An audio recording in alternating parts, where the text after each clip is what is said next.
It's been a while since we've had a catch-up.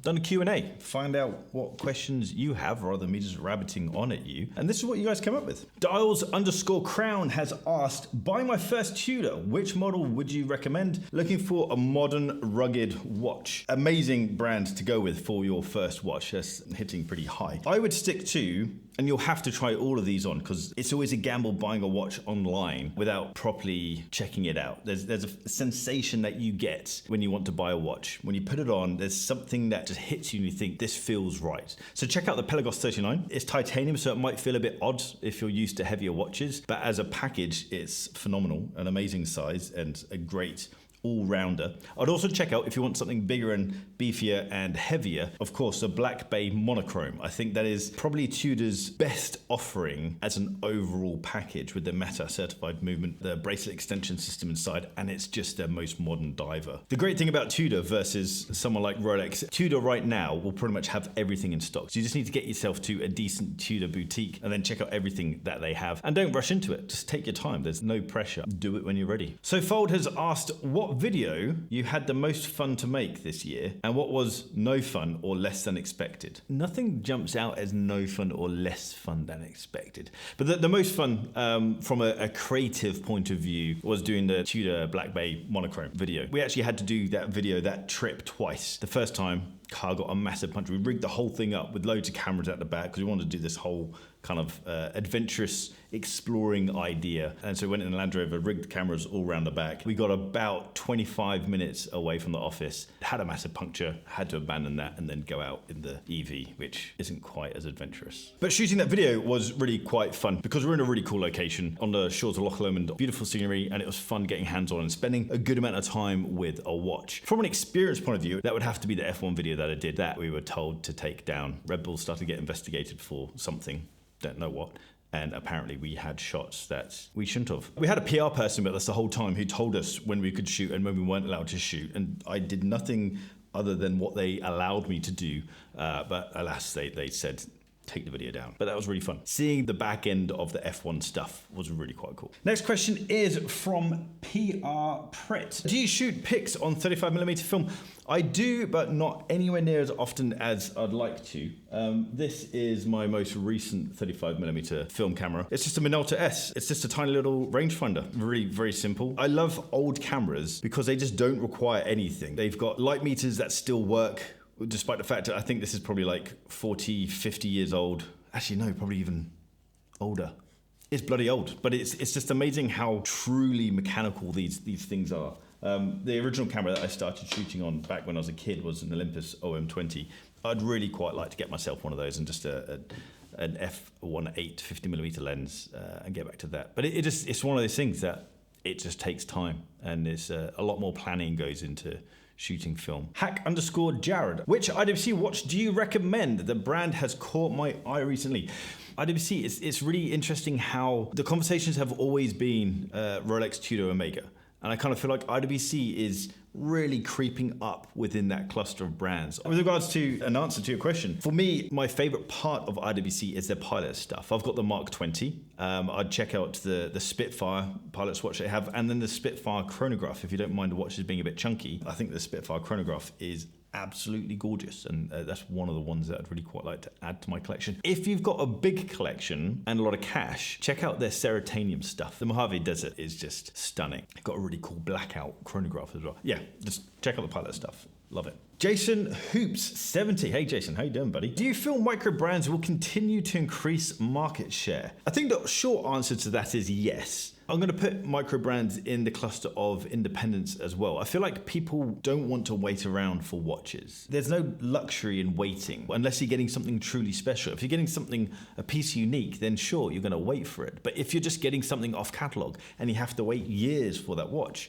then I feel like these new brands, these independents and micro brands, people are going to go in that direction. The thing that I do feel will change is because the watch market is declining at the moment, I feel like only the strong micro brands will increase in power and popularity. And actually, Seagull, the main movement manufacturer that a lot of the micro brands use, they're doing what ETA did maybe 10 years ago. Seagull are only interested if you can buy 10,000 movements a year, and very few micro brands can do that. And so actually, the barrier to entry is just getting harder now. So to answer your question, I think micro brands are going to increase in power and popularity, but only the strong ones. This is an interesting question from Kagate.Soku. He's asked, what would your one watch for life in these categories be? A chronograph, a diver, a GMT, a perpetual calendar, and a dress watch. So my one chronograph would have to be the Omega Speedmaster Professional Hesalite as my chronograph. For dive watch, I would actually go with an older Rolex Sea Dweller, the 4000. I feel like that's the kind of perfect point for the Sea Dweller. It's not overly beefy, but it has everything that I want within a watch. For a GMT, I'd go completely modern and go for a GMT Master 2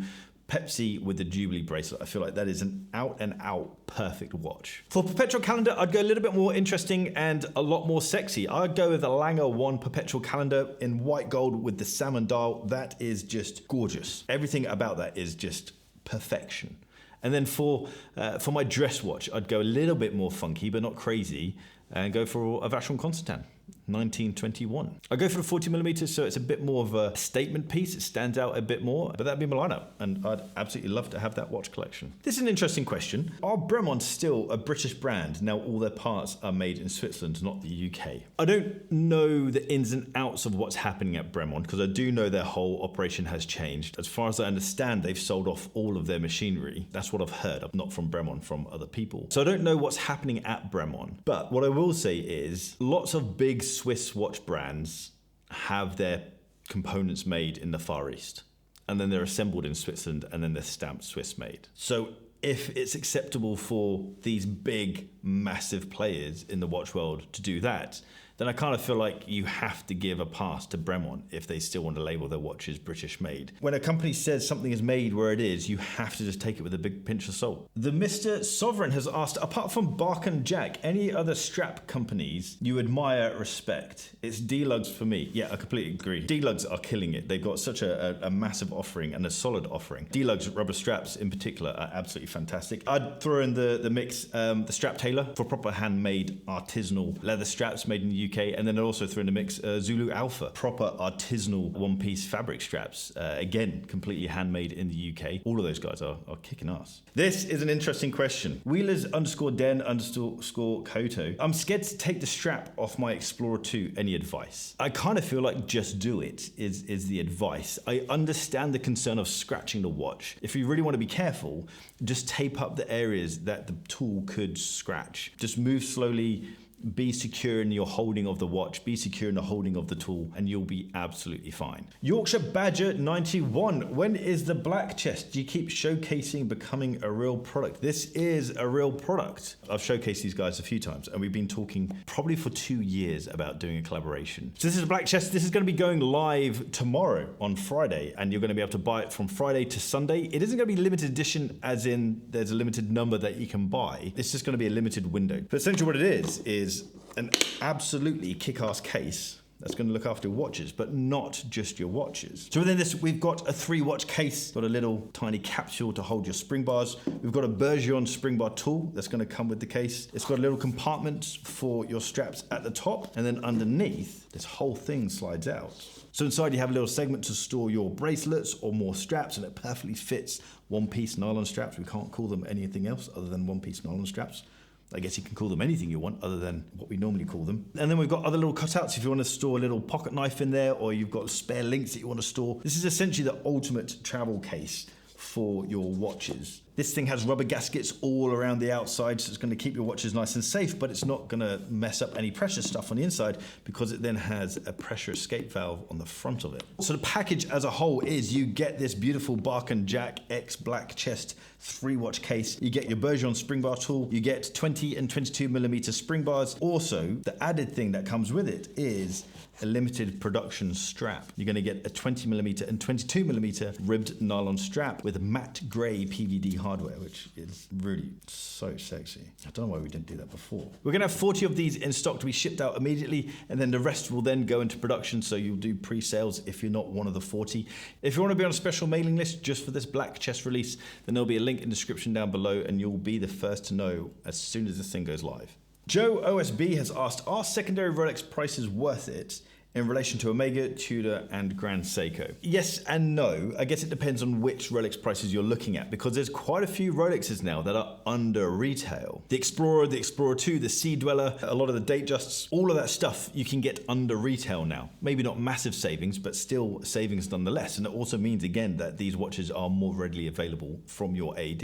Rolex prices are always going to be high. That doesn't mean that they're bad watches to buy. I feel like you get a lot of watch for your money when you buy Rolex, but if you just want a sexy watch that's got a kick-ass movement, look at secondary Grand Seiko, secondary Omega, and secondary Tudor. All of those have come right down, and you can get some absolutely killer watches, pretty much brand new watches, for bargains on the secondary market. I guess I'm biased because I just like Rolex watches, and therefore I inherently put a higher value on them, for example, than a Grand Seiko, perhaps. Right, I think that's it. It was nice catching up with you guys. Don't forget to check out the Black Chest link in the description down below. If you like this video, hit the thumbs up button. If you like the style of this video, hit the subscribe button down there and that little bell icon so you get notifications when I drop a new video. If you're on Instagram, give me a follow at Bark&Jack. And on TikTok, give me a follow on TikTok as well if you're on there, at Bark&Jack. And I'll see you soon.